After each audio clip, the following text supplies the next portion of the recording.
எல்லாருக்கும் வணக்கம். நான் உங்க தங்கமாமி சமையல்ல இருந்து இப்போ ஒரு சின்ன ஒரு ரெசிபி உங்களுக்கு எல்லாம் ஒரு அவசரத்துக்கு வர மாதிரி நம்ம வீட்டில் இருக்கிற பொருளை வச்சு தக்காளி துவையல் ஒரு 2 நிமிஷத்துல இந்த தக்காளி துவையல் நம்ம அரைச்சிடலாம். இது சாப்பாட்டுக்கும் நம்ம உபயோகப்படுத்திக்கலாம். இட்லி, தோசை, சப்பாத்தி எதுக்கு வேணாலும் ஆகும். இது கொஞ்சம் ஒரு வித்தியாசமா இருக்கும். பூண்டெல்லாம் இதுல சேர்க்கலாம். பூண்டு, வெங்காயம் இல்லை, சாதாரண பொருள் வச்சுதான் இப்ப நம்ம செய்ய போறோம். இப்ப நம்ம அதுக்கு என்ன பொருள் தேவைன்னு பார்க்கலாம். இப்போ ஒரு 4 பேருக்கு ஆறா மாதிரி நான் இப்ப கொஞ்சமா தான் இதை செய்ய போறேன். ஒரு 8 வரமிளகாய் எடுத்துக்கலாம். நம்ம ஒரே ஒரு துண்டு கட்டி பெருங்காயம், ஒரு 2 ஸ்பூன் கடுகு போடலாம், ஒரு 4 ஸ்பூன் உடைச்ச உளுந்தம்பருப்பு. தக்காளியில நமக்கு புளிப்பு இருக்கும், அதனால இதெல்லாம் கொஞ்சமா புளி. இந்த தக்காளியை பதக்கிறதுக்கும் இதை நம்ம வறுக்கிறதுக்கும் ஒரு 4 ஸ்பூன் எண்ணெய். எண்ணெய் ரொம்ப தேவையில்லை, நம்ம கொஞ்சமா எண்ணெய் வச்சுக்கலாம். நல்லெண்ணெய் நல்லா இருக்கும். இல்லை உங்களுக்கு வீட்டில் எந்த எண்ணெய் இருக்கோ அதை நீங்க பண்ணிக்கலாம். தேவையான அளவு உப்பு பண்ண போறோம். வெறும் ரொம்ப சிம்பிளான இது. தக்காளி காயா இருந்தாலும் இது ரொம்ப நல்லா இருக்கும். நாங்க எல்லாம் தக்காளி காயே துவையெல்லாம் அரைச்சிருவோம். இப்ப நம்ம இதை எப்படி செய்யலாங்கிறத பார்க்கலாம். இப்ப நம்ம இந்த தக்காளி துவையலுக்கு வறுக்கிறது என்ன பொருள் வறுக்க போறோமோ அதை முதல்ல வறுத்து எடுத்துக்கலாம். இப்ப கொஞ்சமா நம்ம 2 ஸ்பூன் நான் எண்ணெய் ஊத்துறேன் வறுக்கிறதுக்கு மட்டும். இப்ப ஒரு துண்டு கட்டி பெருங்காயம் போடுறேன். பெருங்காயம் நல்லா பொரியணும், இதெல்லாம் நமக்கு மிக்சியில ஒட்டிக்கும். அதனால பெருங்காயத்தை எப்போதுமே கூடுதலா நம்ம பொரிச்சு எடுத்துடலாம். பெருங்காயம் பொரியும் போதே இந்த வாசனை நமக்கு அருமையா ஆரோக்கியமா இருக்கும். இந்த பெருங்காயத்தை நான் பொரிச்சிட்டேன். அடுத்தது கொஞ்சமா கடுகு, ரொம்ப வேண்டாம், கொஞ்சமா போட்டுக்கலாம். கடுகு பொரிஞ்சது. இப்ப நம்ம உளுத்தம்பருப்பு போடுறோம். ஒரு 4 ஸ்பூன் போட்டேன்னா 4 பேருக்கு போதும். கூடுதலாக வேணா நம்ம உளுந்தம்பருப்பு இன்னும் கொஞ்சம் போட்டுக்கலாம். இப்போ 8 வரமிளகாய் கிள்ளி வச்சிருக்கேன். காரம் கம்மியா வேணும்னா நீங்க கம்மியா போட்டுக்கலாம்.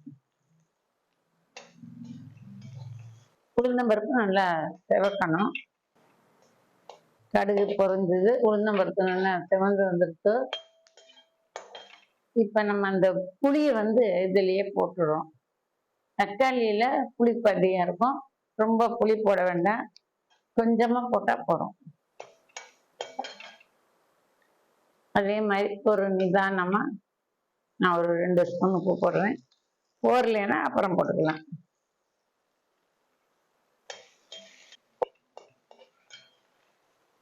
இப்ப இந்த வறுத்ததெல்லாம் எடுத்து நான் தனியா வச்சுக்கிறேன். துவையல்ல பருப்பு துவையல் அரைப்பா. பருப்பு துவையலுக்கு ஒரு வாசனைன்னா கூட நம்ம துவையலுக்கு எல்லாமே உளுந்து ஒரு ரொம்ப பெரிய வாசனையா இருக்கும். அதனால நாங்களாம் பெரும்பாலான துவையலுக்கெல்லாம் உளுந்தம்பருப்பு வரமிளகாய் வறுத்து அரைப்போம், நல்லா இருக்கும் அது. தக்காளி நான் 1/2 கிலோ எடுத்திருக்கேன். நீங்க உங்களுக்கு எவ்வளவு வேணுமோ எடுத்துக்கலாம். நான் நிறைய பேர் இருந்தால் ஒரு 3/4 கிலோ 1 கிலோ கூட எடுத்துக்கலாம். இது இப்ப நான் தக்காளி அலம்பிருக்கேன். தக்காளி வெட்டலை, முழுசாதான் போடுறேன். இப்ப இத கொஞ்சமா இது வதக்கிறதுக்கு ஒரு 1/2 ஸ்பூன் எண்ணெய் வச்சுக்கலாம். தக்காளி வெட்டினோம்னா நம்ம அந்த சாரெல்லாம் இதுல இதாகும். அதனால இப்படி முழுசா போட்டோம் அப்படின்னா தோலை உரிச்சு எடுத்துடலாம். நம்ம நல்லா இருக்கும், நல்லாவே வதக்கலாம், நல்லா இருக்கும். இந்த தக்காளிய நம்ம பிரட்டி விட்டு வதக்கணும். அப்படியே போட்டுட்டு இருக்கலாம். பரட்டி விட்டோம்னா எல்லா பக்கமும் இந்த தோல் நல்லா வதங்கிடும். தோல் நிறம் மாறும்போது நம்ம இதை அணைச்சிட்டு ஆற வச்சு உறுத்துக்கலாம். தோல்லாம் நிறம் மாதிரி நல்லா வதங்கிருக்கு தக்காளி வதக்கிட்டு. இப்போ நான் அடுப்ப அணைச்சிட்டேன். கொஞ்சம் ஆற விட்டு இந்த தோலை நம்ம உரிச்சுக்கலாம். வதக்கின தக்காளி நான் தட்டில் எடுத்து வச்சிருக்கேன். இது ஆறட்டும்.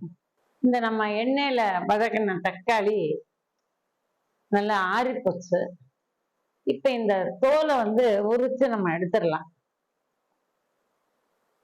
இப்படி உரிச்சா இந்த தோல் அப்படியே வந்துடும். இங்க பாருங்க.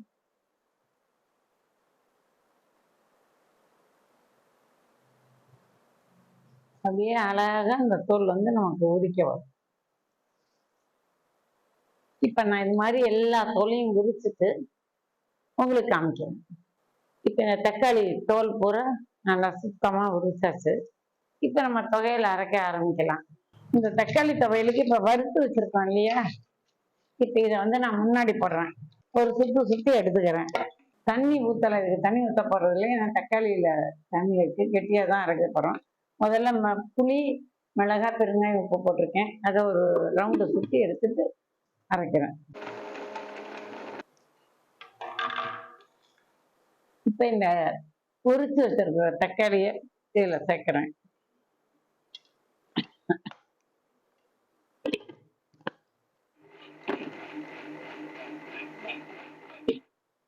வதக்கி நான் தக்காளியை போட்டு அரைச்சிட்டேன்.